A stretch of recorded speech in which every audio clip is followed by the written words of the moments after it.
বিটিভির ক্যামেরাতেই দেখে আসি এমনই একটি দর্শনীয় স্থান। দেশের উত্তর পূর্বে অবস্থিত প্রাকৃতিক সৌন্দর্যের অপরূপ লীলাভূমি মৌলভীবাজার জেলা। এ জেলার উপর দিয়ে বয়ে গেছে মনু, জুড়ি ও ধলাই নদী।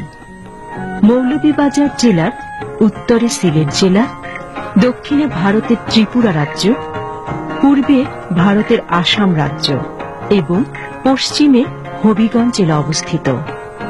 এ জেলার আয়তন প্রায় ২৭৯৯ বর্গ কিলোমিটার। সমাজ সংস্কারক মৌলভী কুদরতুল্লাহর প্রতি সম্মান জানিয়ে এ জেলার নাম করা হয় মৌলভীবাজার। টিলায় টিলায় চা বাগান আর সবুজ অরণ্য মৌলভীবাজারের বিশেষ দিক। পাহাড় আর টিলার গায়ে চা বাগান দেখে এখানে দাঁড়িয়ে একের পর এক ছবি তুলতে কেউ ভুল করে না। মৌলভীবাজার থেকে ১৫ কিলোমিটার দূরে রাজনগর।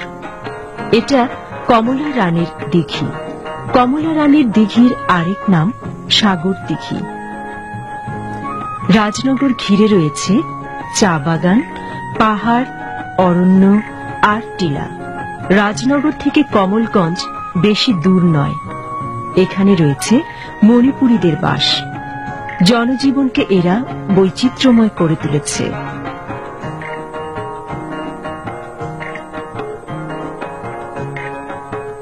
মৌলভীবাজার জেলার শ্রীমঙ্গলের শঙ্করসেনা গ্রামের এই নির্ময় শিব মন্দিরটি নির্মিত হয়েছিল প্রায় ৬০০ বছর আগে। প্রতি বছর শিব চতুর্দশী ফাল্গুন মাসে এখানে মেলা বসে।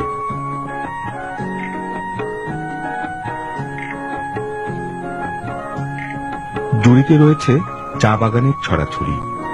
সারা জুড়ি এলাকা যেন চা বাগানে ছেয়ে আছে।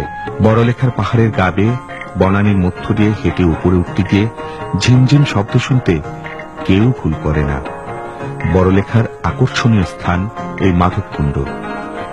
এটা বাংলাদেশের একমাত্র জলপ্রপাত। পাথারিয়া পাহাড় থেকে এই জলপ্রপাতের বিরামহীন জলরাশি গড়িয়ে পড়তে দেখে অভিভূত না হয়ে কোনো উপায় নেই। এখানকার স্বচ্ছ পানিতে সাঁতার কাটতে কোনো বাধা নেই। এখানে ঘুরে ফিরে খাসিয়া উপজাতিদের জীবন প্রণালী জানতে পর্যটকদের আগ্রহের কমতি নেই।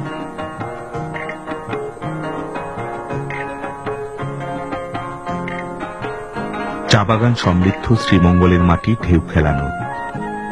মন হৃদয় হরণ করা অঞ্চলের নাম শ্রীমঙ্গল। চা বাগানের পাশাপাশি এখানে রয়েছে রাবার বাগান। সারি সারি রাবার বাগানের মায়াবী ছায়া পর্যটকদের আকর্ষণ করে।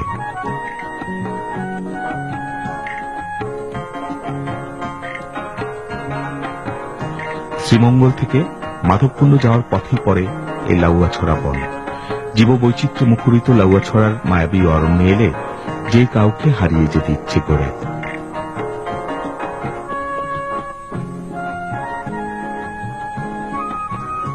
কৃত্রিম লেকটি শ্রীমঙ্গলকে বেশি আকর্ষণীয় করে তুলেছে।